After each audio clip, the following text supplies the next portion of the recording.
올해까지만 이렇게 해주고 내년서부터는 어떻게 바뀌냐면 2년 이상 거주입니다. 거주. 보유가 아니라 2년 이상 거주를 해야지만 이렇게 적용해 주는 거예요. 근데 그러면 1주택자인데 나는 그냥 투자로서 사놨고 그 집에 거주한 적이 없다 라고 하게 되면은 10년 갖고 있어도 요거 적용을 못 받는다라는 겁니다. 이해되시죠? 그럼 몇 프로를 받느냐면 15년에 최대 30%예요. 그럼 연간 몇 프로예요? 연간 15년 30%, 30 나누기 15 몇이야? 2죠. 연간 2%만 준다는 거예요. 연간 2%만. 그러면 내가 10년 보유해서 80%인 줄 알았더니 어떻게 돼요? 20%. 10년 보유해봤자 20%밖에 안 준다는 겁니다. 내년서부터. 거주를 안 하면. 결국은 1주택자라 하더라도 거주를 안 한 놈들은 투기꾼으로 보겠다라는 겁니다. 그죠? 그래서 거주 요건을 채우고 1주택인 사람만, 이거는 뭐 당연히 1주택자고 자기 집에 살고 있으면 이건 투기꾼이 아니죠? 정부 입장에서. 이건 투자자가 아니기 때문에 이건 다 해주지만 그 외의 놈들은 안 해주겠다 이런 취지를 갖고 있는 거예요. 그래서 요게 올해까지만 인정을 해주기 때문에 지금 여기에 걸린 물건들이 간혹 나와서 거래가 됩니다. 네. 왜냐면 이거 받아야지. 이건 뭐 워낙 크니까. 올해 매물 요게 좀 나오고 있는 편이에요. 보시면 적용 시기가 언제냐면 2020년 1월 1일 이후부터 양도하는 분부터는 적용이 된다. 그래서 이거는 뭐 올해 팔아야지 뭐 방법 없죠. 예, 워낙에 세금의 차이가 크니까. 그러나 다주택자지만 조정대상 지역에는 다주택자 있죠. 조정대상. 조정대상이 있는 다주택자 2주택자다. 서울에 2개 있다. 이 사람은 단기보유 특별공제 받는다 못 받는다? 얘는 아예 안 해줍니다. 얘는 20년 30년 갖고 있어도 아예 안 해주는 거예요. 그다음에 다주택자가 받을 수 있는 조금이지만 받을 수 있는 거는 어디냐면은 그나마 조정대상 비조정대상 지역들. 거기 있는 다주택자까지는 그래도 해주겠다. 그러나 조정대상 지역에서 다주택까지 하고 있어? 이거 아무것도 안 해주는 겁니다. 아무리 보유해도. 그러니까 지금 굉장히 좀 재어놨죠. 이렇게 되면 조정대상 지역의 주택 가격이 떨어질까요? 올라갈까요? 떨어질까요? 정말? 난 올라갈 거라 보는데? 이렇게 하면 누가 팔겠습니까? 네, 절대 안 팝니다. 네, 때려 죽여도 안 팔아요. 풀릴 때까지 안 팝니다. 물건 없어져요. 중복기간에 대한 허용기간 단축입니다. 보통은 우리가 A주택을 구입하고요. 그 다음에 B주택을 구입을 한 다음 기존의 A주택을 B주택 구입 후 3년 내로 팔게 되면 얘를 비과세를 해줬어요. 그죠? 알고 계시죠? 그런데 이거를 언제로 줄였냐면은 2년으로 줄었죠. 어디만? 조정대상 지역에서만. 조정대상 지역이 아닌 곳이야. 저기 어디라 그럴까? 저기 철원에 있는 집을 샀어요.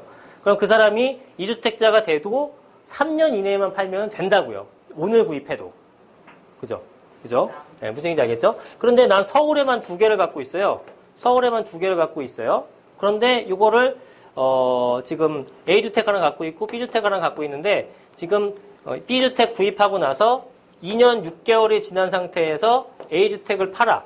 그런데 이거는 비과세를 받을 수 있어요. 어떻게? 9월 13일 전에 구입한 것들은. 그건 정존 규정을 적용하는 겁니다. 종전 규정을. 그래서, 그러니까, 날짜를 언제 구입했느냐, 지역이 어디냐, 이거를 다 따져봐야 됩니다. 다 틀려요, 개인별로. 예. 이제 간단하게 얘기하게 되면, 9.13 대책 이후에 주택임대사업자를 내더라도 양도세가 중과세가 되고, 종부세도 과세가, 합산배제가 이제 적용이 안 된다는 얘기입니다. 그래서 한마디로 종부세, 양도세 다 내야 된다라는 거예요. 응?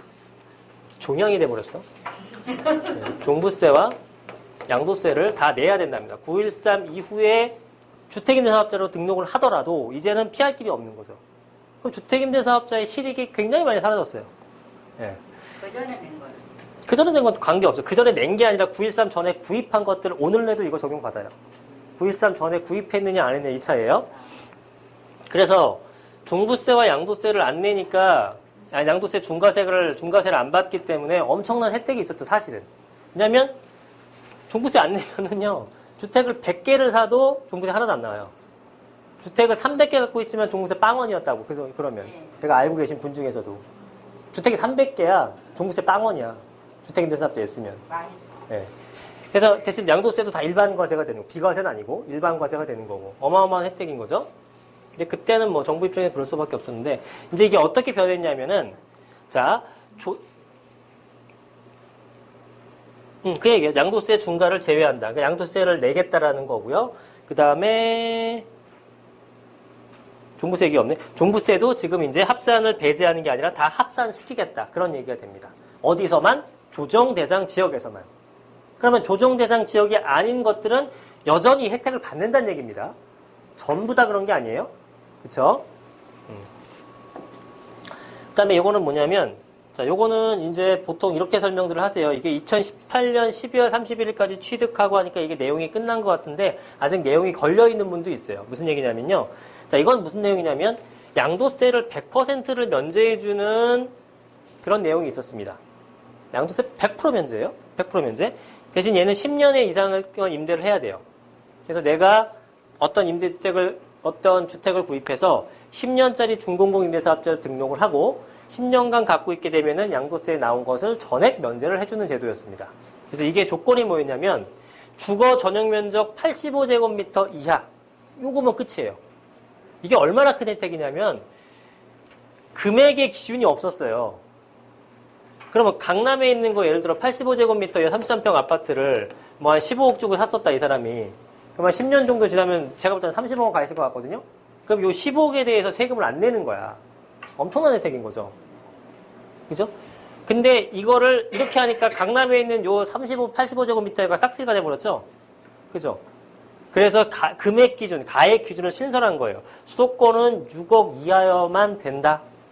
이렇게 바뀐 거예요. 그러면 강남에 있는 건 하나도 적용이 안 되죠. 공시가격 6억 미만이 어딨어, 걔네가.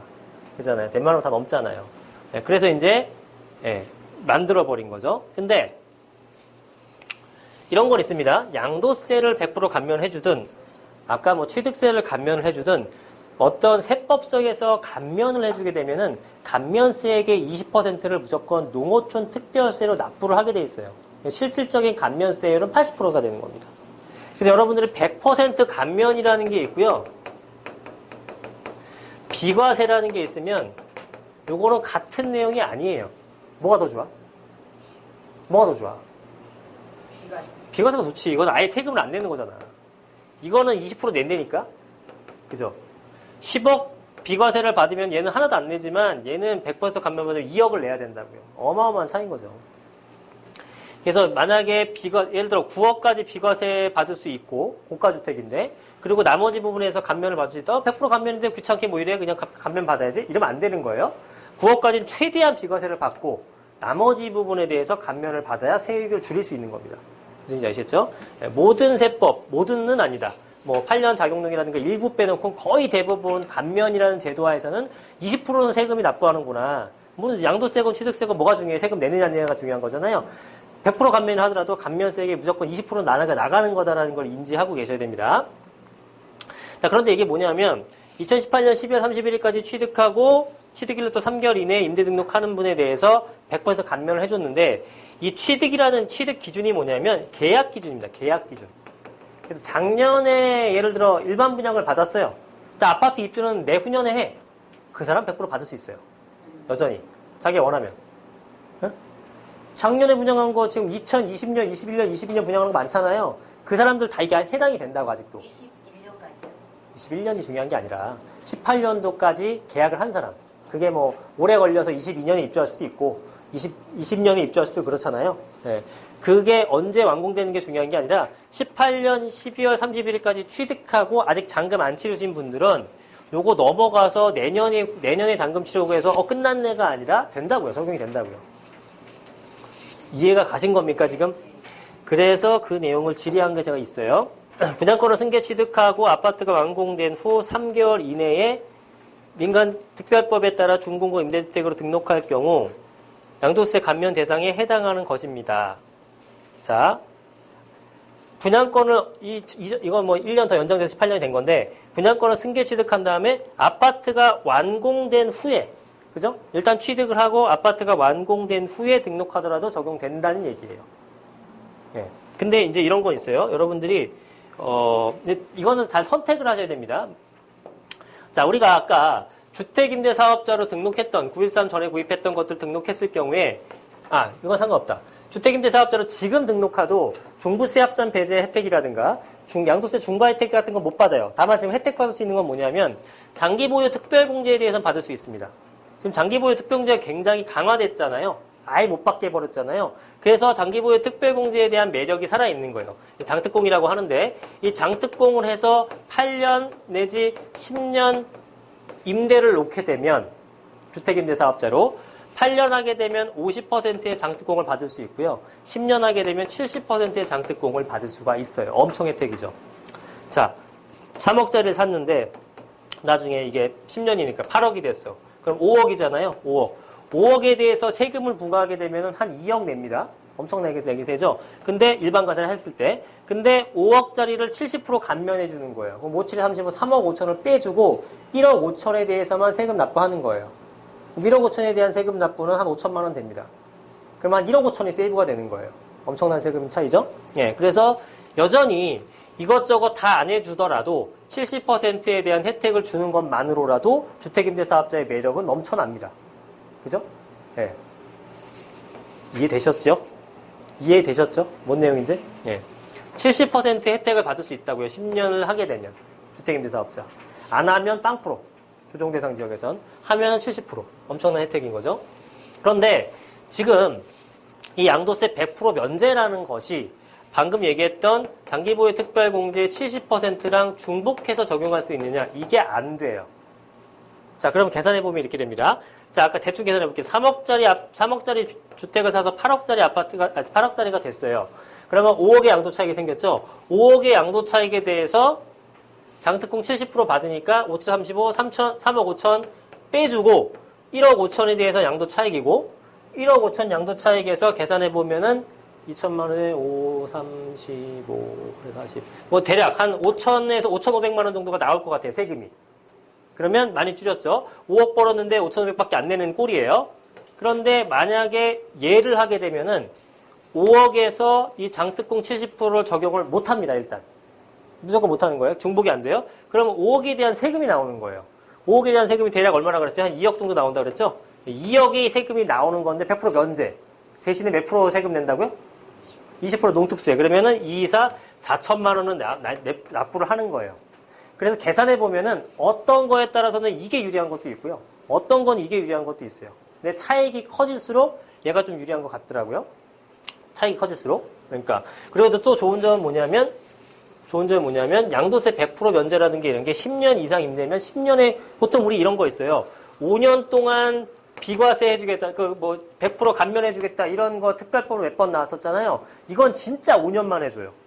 그래서 2003년도에 예를 들어서 2013년도에 지금 너무나 미분양이 많으니까 지금 사게 되면 5년간 양도세 하나도 안 물게요. 해서 이 사람은 2008년에 팔면은 진짜 매일 10억이 올라서 세금 하나도 안 냈단 말이에요. 근데 2010년에 팔았어. 2010년에. 그럼 이 사람은 세금을 납부를 합니다. 얼마큼 납부하냐면 2008년까지는 납부를 안 하고 08년서부터 10년까지 올라간 건 납부를 하게 돼 있어요. 5년간 감면이니까. 근데 얘는 10년만 임대를 하게 되면 평생 면제입니다. 네. 그러니까 얘는 그냥 쭉 가져가면 되는 거죠. 엄청 좋은 거죠. 이해되신 거죠? 네. 반응이 없어. 좋은 거 알려드리는데. 진짜. 근데 뭐 다 지나갔으니까, 그지? 늦었죠. 네. 자, 그래서 일단 그런 내용에서 어떤 게 좋을지는 약간 따져볼 필요는 있어요. 네. 중복 적용은 안 된다라는 겁니다. 이거 적용받고 이것까지 해주면 정말 대박인데 그렇게까지는 안 해줘요. 자, 그리고 봤고요. 네, 여러분들한테 알려드릴 또 한 가지는 뭐냐면 거주주택에 대한 비과세입니다. 거주주택이라는 건 뭐냐면 여러분들이 그 주택임대사업자를 냈어요. 그럼 주택이 내가 3개가 있어. 그러면 하나는 2개는 여기 임대주택이고 하나는 내가 거주하는 주택이에요. 근데 내가 1주택을 거주하고 있었는데 주택임대사업자를 정부에서 막 하래. 너 2개를 샀더니 야 너 3주택이니까 중과세 이래버리면 거의 뭐 뒤통수 맞은 거죠. 그래서 이게 활성화가 안 되니까 야 네가 거주주택 갖고 있으면은 네가 새로 산 것들에 대해서 임대주택을 내면 요거는 난 비과세를 해줄게 라는 제도입니다. 그죠? 그러니까 너 마음 놓고 임대사업 해 이런 제도였거든요. 근데 이게 어떻게 바뀌었냐면 어떻게 바뀐 것도 아니고 처음부터 어떻게 있었냐면 사람들이 잘 모르지만 처음에 내가 거주주택을 A를 갖고 있습니다. 거주주택 A를 갖고 있고요. 그 다음에 B주택 주택 임대사업자 임대용 주택이고 이건 거주용 주택이에요. 그래서 난 비록 2주택이지만 요때 매도를 했더니 요 부분에 빨간색이 지금 빨간색 구간이 비과세잖아요. 이 빨간색 전부에 대해서 비과세를 해줬어요. 내가 3억에 샀는데 6억이 됐거든. 3억에 대해서 비과세 인정. 이렇게 되는 거죠. 그러면 요걸 이제 팔았죠. 그럼 얘만 하나 남았죠. B주택 하나 남아서 요 의무임대기간 다 채워놓고 1주택인 상태에서 팔았어요. 그럼 비과세 해줘야 되잖아. 1주택이자니까. 근데 비과세를 해주긴 해주는데 A주택이 받았던 기간에 올라간 것들은 안 해주는 겁니다. 이해 되신 분도 있고 안 되신 분도 있어요, 지금. 네. 자, A와 B를 동시에 비과세를 안 해주는, 중복 적용을 안 해주겠다는, 과도한 혜택을 주지 않겠다는 취지예요. 그래서 A주택이 올랐을 때 요거는 인정. 당연히 1주택으로 보니까. 근데 B주택은 얘 이쯤에서 팔았는데 여기서 야, A주택 파는 날까지부터 이후는 비과세 1주택 맞으니까 그 전은 과세.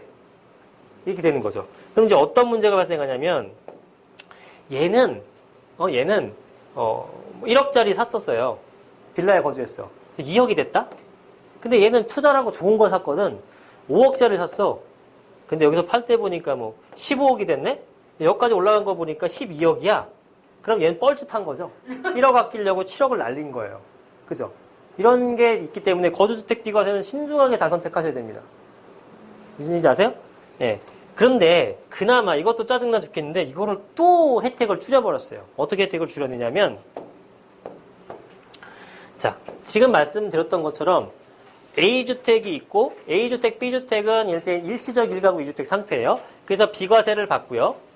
그 다음에 C주택, D주택 총 4주택이었는데 일시적 1가구 2주택이니까 당연히 비과세 받을 수 있었고 얘는 팔려고 하다 보니까 지금 보니까 얘는 없고 이제 3주택인데 나머지 주택은 임대주택이네. 너 비과세 인정. 그렇지만 얘가 받은 부분에서는 안 되는 거고 이 부분만 되는 거야. 그리고 이걸 또 팔았어요. 이제 2개 남았죠. 임대기간 끝났습니다. 그럼 나 이제 거주할래요. 2년 거주하고 나서 팔려고 보니까 2주택이지만 너 하나 임대주택이네. 너 비과세 인정.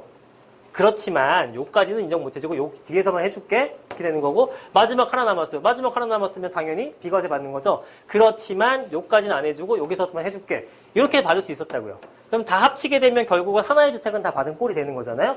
이거를 이제 안 해줘요. 이조차도 안 해줘 이제.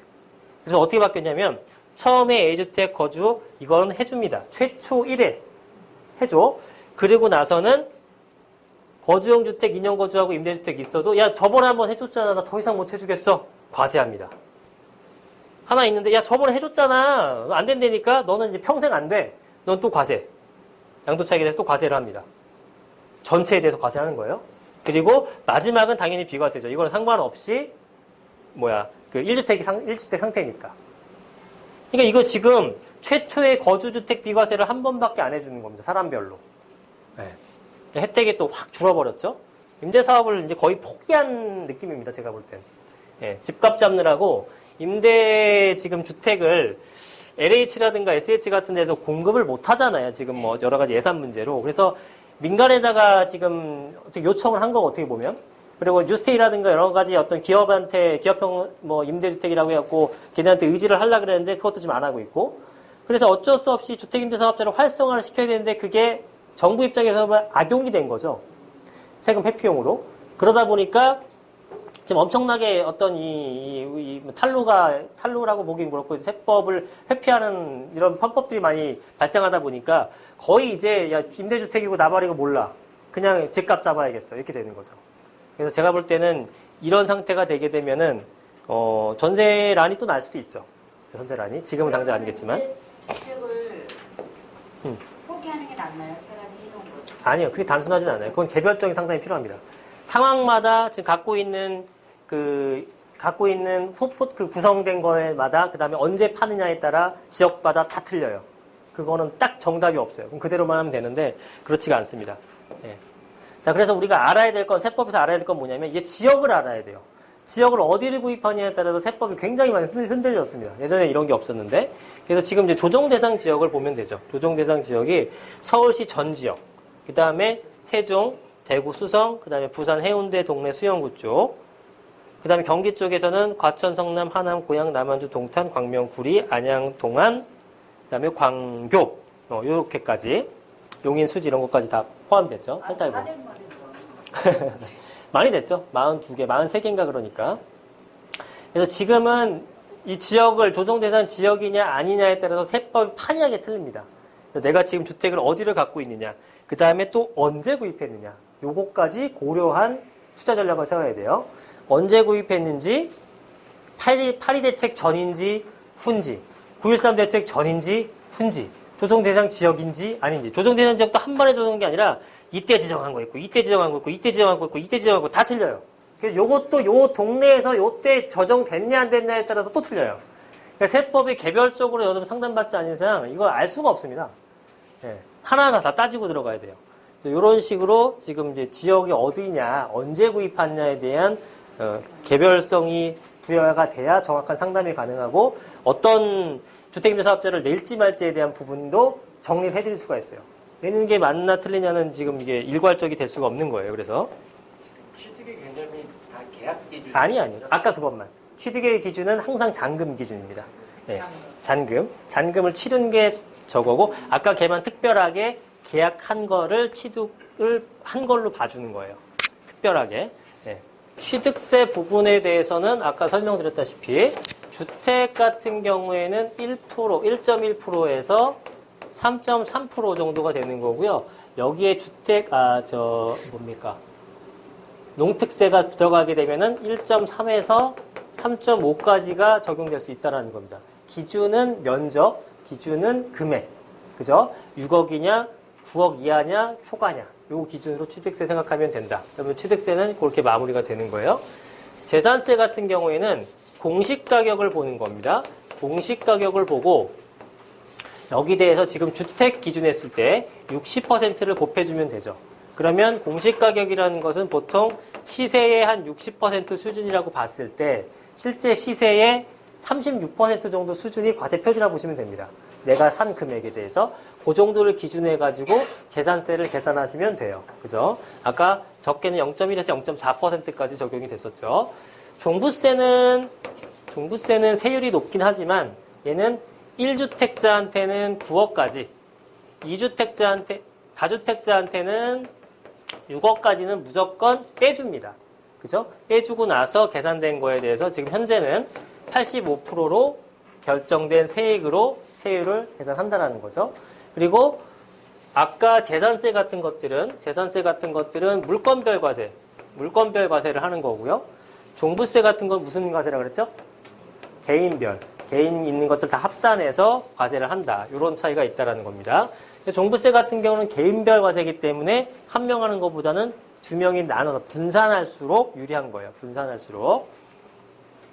그 다음에 양도세 부분이 제일 복잡한데 양도세에 대한 일반 세율은 6에서 42%가 되는 겁니다. 그러나 2주택일 경우에는 10%가 늘어나서 16에서 52%가 되는 거고요. 3주택자 같은 경우는 20%가 늘어가서 26에서 62%까지 부과가 된다라는 거죠. 그리고 이 2주택자, 3주택자가 조정 대상 지역에 있다라고 한다면 이거는 장기 보유 특별공제도 적용을 받지 못한다라는 겁니다. 그래서 요거를 장기 보유 특별공제를 받아내기 위해서는 이거는 주택임대사업자를 등록을 해야 되고요. 4년짜리 주택임대사업자에 대해서는 거의 혜택이 없어요. 4월 1일부로. 요거는 8년짜리 주택임대사업자를 등록해야 되고 2년만 더하면 8년짜리는 50%고요. 2년만 더해서 10년을 채우면 70%이기 때문에 그냥 10년 정도까지 갖고 가시는 게 제일 좋겠다라고 하시면 돼요. 그래서 10년을 주택임대사업자로 놓게 되면은 장특공을 여전히 받을 수 있고 70%까지도 받을 수 있기 때문에 세금을 많이 줄일 수 있다. 이렇게 생각하시면 됩니다. 그 다음에 천재 주택임대사업자에서 조정 대상 지역에서는 받을 수 있는 건 아까 장기보유 특별공제 하나밖에 없다고 생각하시면 돼요. 아까 찌질한 거 재산세 부분 좀 감면, 그다음 취득세 부분 좀 감면 이 정도의 수준이고요. 그 다음에 비조정 대상 지역에서는 여전히 받을 수 있다라는 부분 고려하시면 됩니다.